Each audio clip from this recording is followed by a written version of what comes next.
Good morning, everyone. Thanks for giving this opportunity to speak on our paper Beyond Point Predictions. We are Group 10. Myself, Sanjeevi, along with Abraham and Pankaj are part of this group. This work primarily focuses on employee attrition, which is predicted through ML model, supported additionally added on with the confidence interval. We'll go in detail in the subsequent slides. So we will just to give you a brief background on the attrition, followed by what are the tricky scenarios, how we went about in getting the data and checking the data quality and completeness of the data, followed by doing the machine learning using XGBoost, defining the confidence intervals to see the coverage of it, how the true value, true predicted values lies around, and followed by the discussion outcomes we would like to share upon on top of our understanding, and that's the flow of the current paper presentation. So as you all know, the attrition is a real buzzword in the current scenarios. So it could happen due to voluntary or involuntary scenarios. So for example, in involuntary, it could be like a mergers and closures. All those scenarios could be the scenarios that could be in regard to the involuntary. Due to voluntary, it could be due to retirement, or it could be due to resignation scenarios. So it is really important to keep a control of it, because India's GDP is around 8% of it is from the IT services, and we need to have a close tab on how this attrition can be controlled, because if we don't control this, it has an impact of increased costs, training costs, SME loss, reputation of the company, productivity loss. All the things are interrelated if attrition is not kept in control. So there could be varied reasons for it. We have listed few reasons for influencing the attrition. It could be due to career growth, expectation mismatch. It could be compensation problem, or it could be due to a talent tussle between two companies, or varied scenarios. So this poses a very challenging scenario for HR to make sure that attrition is under control and taken care. Given the thing, so what's the key aspect is that we do, if an associate is really very good, we don't want to miss him out by not giving a proper attention to him. At the same time, if associate is not so important, but we keep on giving additional privileges and try to retain with him, the organization is also another sort of incorrect scenarios. So basically this turns out to be our false positive or false negative scenarios, which is HR needs to have a close observation on these aspects.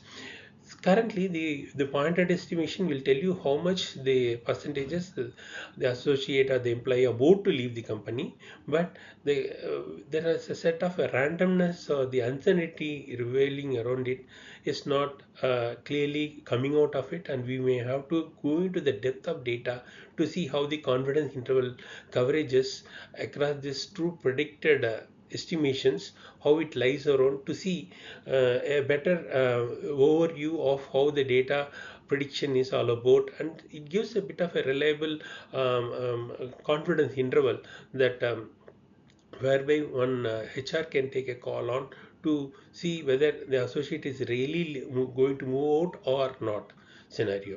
We'll get into the details in the subsequent slides. The execution methodology is typically flows around with the data identification, doing initial data analysis, exploratory data analysis, followed by training and testing of the data as part of the ML model, where we'll be using the XGBoost, which will be trained with the bootstrap samples on the trained data, followed by estimating around the predicted test data as part of the prediction, to see how the predictions are around, as well as how this confidence interval lies around those predicted values. So the data source for this is from the Kaggle, around 5,000 data points. It could be a simulated data points, and the data points around 21 of them are the around 21 of it are the independent variables, and one is the dependent variable. They left the company. If no means staying back, yes means that's moved out of the company. So on looking into the data, primarily it's come from the 7 different states, and across the department or across the cities, around 35 to 40 percentage of attrition is happening, and associate with less than 1 year or 1 year experience is the one who is bound to move out of the companies frequently. These are all the initial analysis. But when we get into the details of it as part of prior to the machine learning, we just want to know the quality of the data. Say, unless the quality is not so good, the output interpretation also will not be good. So correctness and completeness are the two key aspects of it. When you looked into the data contents, it looks pretty clean and there is not much imputation needed out here. When I looked into the correlation, which we typically do, in this case, this is done within the XGBoost, where it has taken care of the non-linearity aspects also. We could see that some of the top features which is impacting the pointed prediction outcome of it. So typically the flow of your ML prediction is listed out on the right hand side, where the given data is split into train and test data, followed by using the train data. You are using the bootstrapping to train the model for every train the model, and accordingly the respective test data points are being predicted. So that's the background. A key summary of the performance is listed out on the bottom: accuracy, precision, and recall. Looks pretty decent to the initial run of it. Again, we will come back to this point bit later on this.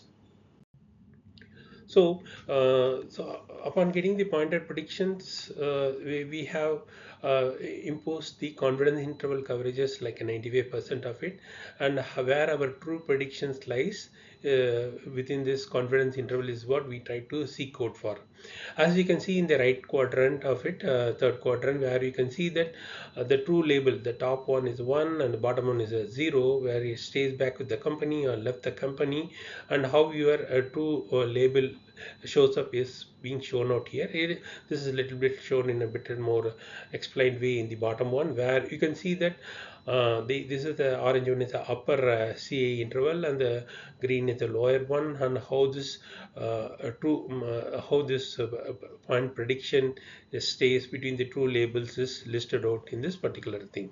So this sort of given the prediction, how the confidence interval lays around is really important. So on an average in this scenario, the confidence interval average was around 0.5 of it.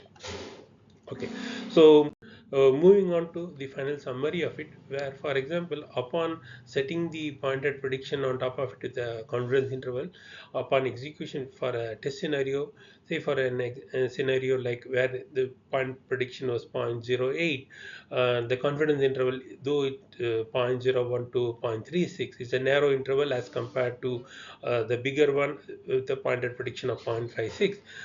Even though this may cite out a lower value of it, but there is a high probability of but the uncertainty or the is bit lesser. So we may need to seek for the ones where the prediction is higher, at the same time your confidence interval is narrower. There is a good chances of that associate leaving the company.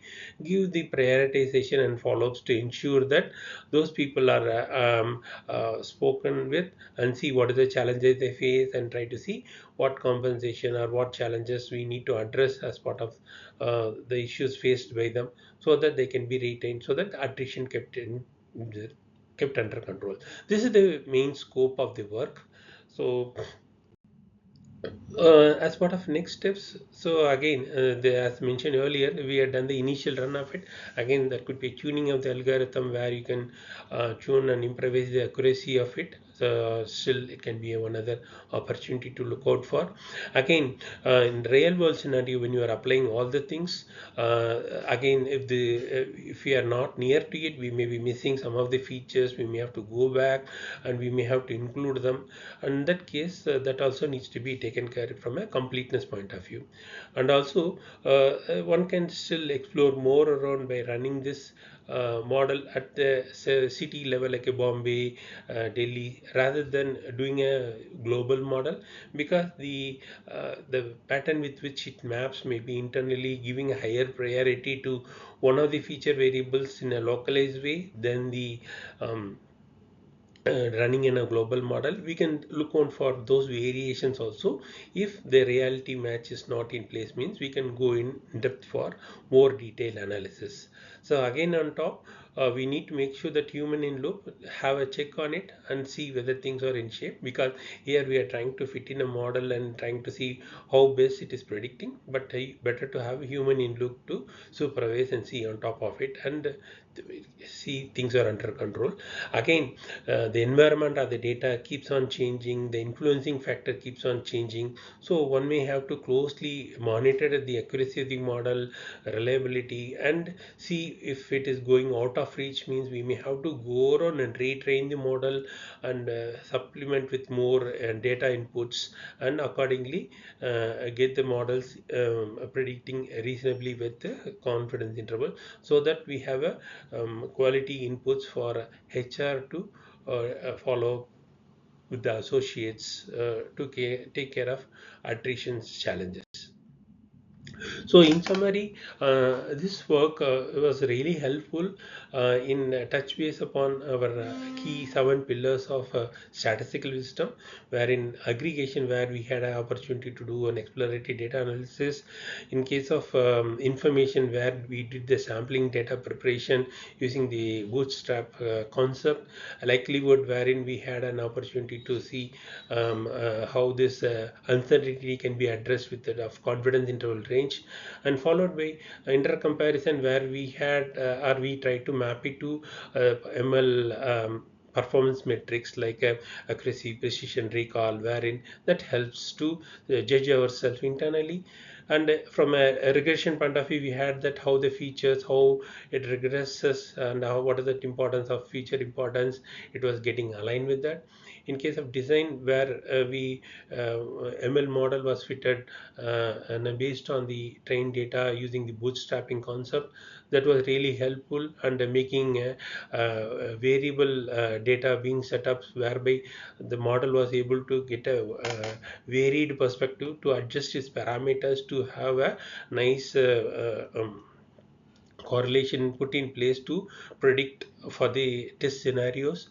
And finally, last but not the least, there will be still this is only a starting point.